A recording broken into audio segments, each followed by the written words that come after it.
Sometimes when you look in the darkness, it looks back. And I think there were people that were aware of this at high level positions in the US government and the military in previous generations. That's why when something went bump in the night, it was often determined that it was a weather balloon or ball lightning or something like that. A lot of what is seen that is unidentified is explainable. But as J. Allen Hynek, one of the guys with the Condon UFO report, and this is going off of memory, broke off and said, hey, the Condon UFO report pretty much debunked a lot of what is being seen, but there's this whole body of evidence that isn't so easy to debunk. So he wrote his own UFO report, and I think he had some collaboration with a guy named Jacques Vallée, who wrote books like Passport to Magnolia and The Secret School, I think was one of them, or The Hidden School, something like that. And then I read a lot of books about like John A. Keel, The Mothman Prophecies, and probably one of my favorite books of all time, Operation Trojan Horse, about all this stuff. And then I read Nick Redfern's Final Events about the Collins Elite. And I also have a little tiny, incy bitty experience with the occult. Nothing that I want to glorify, and nothing that makes me like a story that's really that big to tell. But it was enough for me when I was around 18 to realize there are things that go bump in the night. And when I first found out about them, I didn't have a context to put them in. So it was a very frightening time for me. But then later I became a Christian and trusted Jesus for my salvation. And I could put all this stuff in a context where I was God's kid and there was only so much that things could do to me that he would allow. And for more of that, you can read the book of Job that talks about the devil coming and accusing Job before God.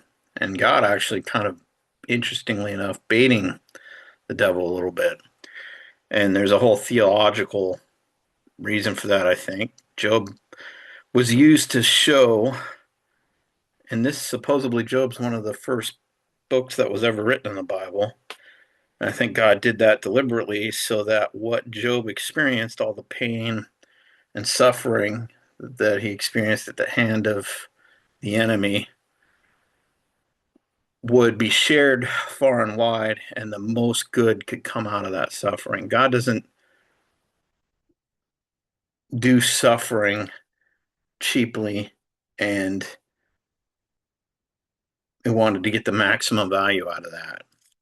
And more on that if you'd like. If you'd like me to go into that, I can. But sticking to UFOs, basically, there seems to be, and this isn't proven, just from my research and what I've observed, there seems to be almost kind of like rules. Like they kind of got to tell you what they're going to do. I'm talking about the demonic side or the devil side. And if you don't push back, that kind of gives them authority. That's the same thing in whatever heavenly courts there are, as them going, we told these people what we were going to do, and they didn't care, which is essentially the same thing as saying, go ahead, to some degree. And I think the people in the military, a lot of them being Christians, understood what this stuff was. And if you read in Nick Redfern's book, The Collins Elite, they researched into this stuff, and classic occultic bad stuff began to happen to them. And when I say they researched into this stuff, kind of clandestine military, behind the scenes type people looked at the UFO phenomenon and determined, like many researchers, Jacques Vallée, Johnny Keel, that these things were not physical, but paraphysical. And they diverge there because, from a Christian worldview, some of these researchers go, oh, and the military people from ways back go, these must be demonic. and knowing that if you look at them, it gives you more power to look back. If you start blabbing around, yeah, there's these things sailing through the sky. What do people do? They go, I want to see one. And maybe you don't. And it's like saying, hey, there's serial killers coming through your town. Well, I want to go outside and look at them. No, you don't. So, same type of thing. And I think it was good that they kept things locked up and obfuscated and hard to figure out. But now it seems like that governor that held for a long time is being loosened up. And I really don't like it. I think it's bad. I think it's going to cause suffering for people. It already does. I mean, the amount of people that supposedly in the United States, and be a brand on this, look this up for yourself, that have had UFO experiences is off the chart compared to what you'd think. I'd think like maybe, 1 out of 1,000. And out of that, probably most of them just being mentally ill. But the numbers are like way higher. I forget what they are. Be a brain, look it up. It's like, 1 out of every 20 or something like that. I know people that have had experiences, especially little kids. For whatever reason, this stuff really goes after you. A lot of people when they're kids. And why that is, I think there's reasons for that. That's out of scope of this video. But it's not uncommon to have people either have paranormal events happen when they're kids or alien related events. I would basically say they're the same thing. So would John A. Keel, probably Jacques Vallée, who's still alive and still writing books, would give it a nod. And he was the guy who was in Spielberg's Close Encounters of the Third Kind. He was kind of the model for the French speaking scientist that was in there. It was based on him. So, you know, it looks like something's going to happen here. And the word on the street is that there was a decision that was made where they weren't going to disclose supposedly what they knew, but they were going to confirm a presence. And they're different. The confirmation is kind of what you're seeing now. It's just like the acting deputy of the Secretary of Defense or the Secretary of War, depending on how you frame it, both work.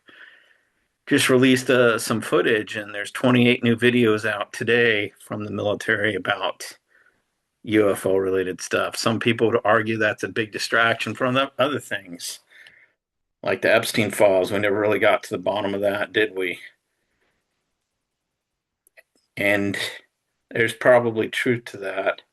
But I also think you look, they're not really telling you much other than to say, yeah, this stuff's out there. It's confirming. It's not disclosing. It's not saying, oh, yeah, we've got captured alien craft, which, by the way, I'm not sure I believe that. The Bob Lazar stuff, there's a lot of reasons that Bob Lazar's story jives, and that's scary.